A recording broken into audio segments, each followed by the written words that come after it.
Vic, you're talking about the luncheon, you've talked about it this year, and needing maybe a little bit more leadership, and obviously you have a young team, so it doesn't come necessarily naturally with having seniors. But are there any folks that you see that maybe need to take more of a leadership role this year? Is there any way to sort of provoke more leadership or anything like that you see? Well, again, I think, I think we have some players that are pretty fairly consistent. Let's say that. And I think when you get one or two that are going to be every day on the floor and they're consistent, then in the classroom as well. We have some that are really good in the classroom, but we'd like to see them more consistent on the floor.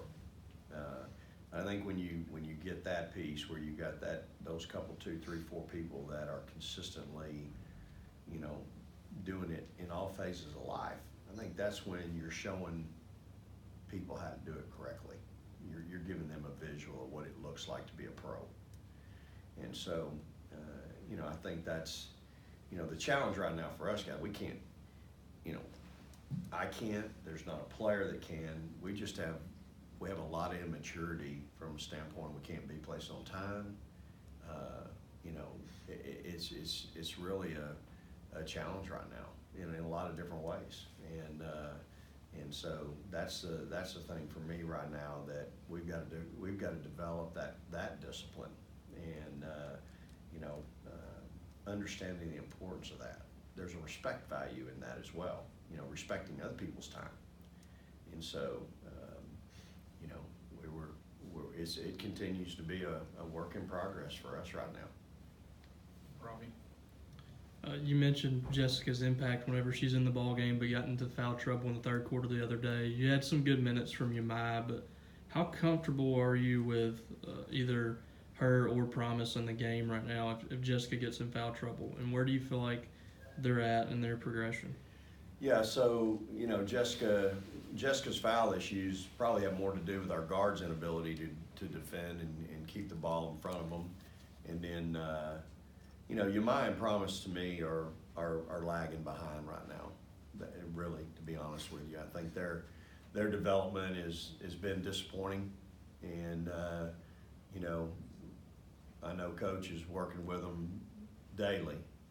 And, but just their commitment to doing what they need to do, missing treatments, got to be in there. If you're hurt or you're injured or you got something, you need to be in treatment.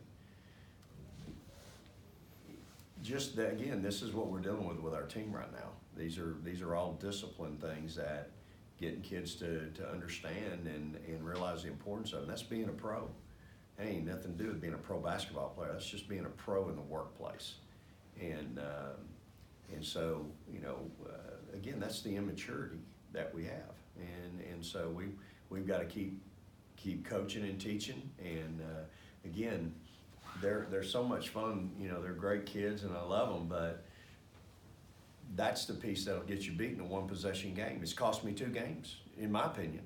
Our lack of discipline off the floor carries on to on the floor. So then in those games where it's a one-possession game, as I've told y'all, we've got the poem, it's only one possession. Well, yeah, it was only one possession in both of our losses. Really, you can look at a lot of different one possessions and see it. And so that's our job as coaches, is to continue to impress upon them the importance of doing the little things. We've built a culture and a discipline around here on doing the little things. And so, this is part of our challenge as coaches. It's what we do. And so we have a little bit more of it than normal, I'd say. Anything else? All right, thanks, Appreciate guys. y'all.